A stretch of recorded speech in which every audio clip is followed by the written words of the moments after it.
Hey guys, welcome back to Gene's page, my page. Have any of you guys ever seen your Winch Fairlead looking like this? What I'm talking about is all these dents in here. That right there is when you don't use one of these rubber stoppers. And the funny story is, I actually had one of these rubber stoppers on here, and I did a tie down real fast because it was raining, and I hooked to my worn winch hook, and the worn winch hook was on like this, and I had the strap going through right where my finger's at, and well, the rubber split in half and came off, and in result is this wearing right here. Now that is the ugliest look to me, but it's an off-road machine, you're going to get some wear and tear. It's just sad it had to happen that way. So, forewarning, if you don't use a rubber stopper with a synthetic Fairlead, you will get some damage occurring, especially for tying down. But tying down with a rubber Fairlead, what happens is this rubber sits on here like this, and when your winch pulls down, it wants to pull it. So the rope basically splits right through the rubber right here, where my thumb's at. Just tears the rubber right apart. So in my next video, I'm gonna have a shackle right here and right here for future tie downs. And it's sad because this is damage to about a $50+ worn Winch Fairlead, and it looked nice and pretty before.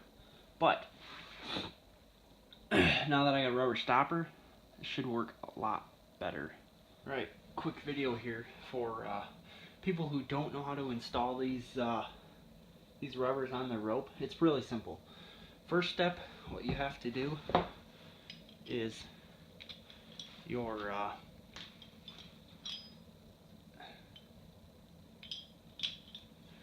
this is how you're going to find your hook. Just like this. And there's going to be this little cotter key that runs through this hole right here. And that'll be mounted up on your winch like that. Of course, with the rope in or wire cable.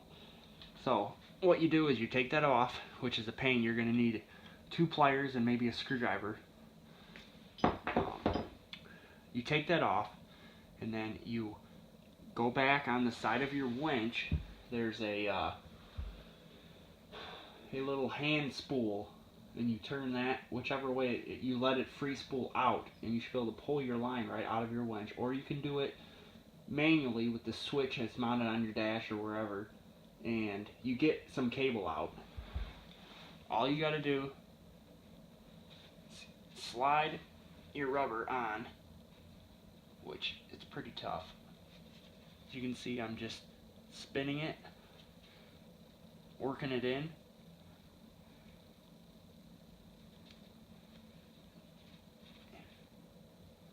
And you don't want to cram it in there with a screwdriver. You don't want to push anything in there like that. That's no. You will actually damage your rope or cable or whatever you're trying to cram into the rubber.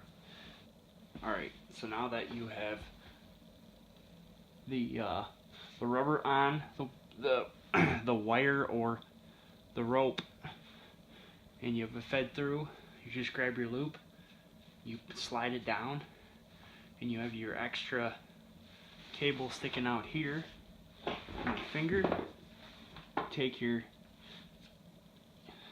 winch hook, you slide it on, and then you slide your pin through and make sure that it goes through the cable like that. It's really hard to get a good angle here. Then after you have that, you put your cotter pin back in the hole, which I'm actually going to have to get a new one because it's pretty bent up from taking off. And you put it back in your hole, and you bend each end of the cotter key down so it's in the locked position. And then you run your winch back in, and that's what a finished product looks like. It's nice and clean, and there's no rattling or anything out on the trail. For the ones of you out there that don't know, stay tuned for more videos like this one.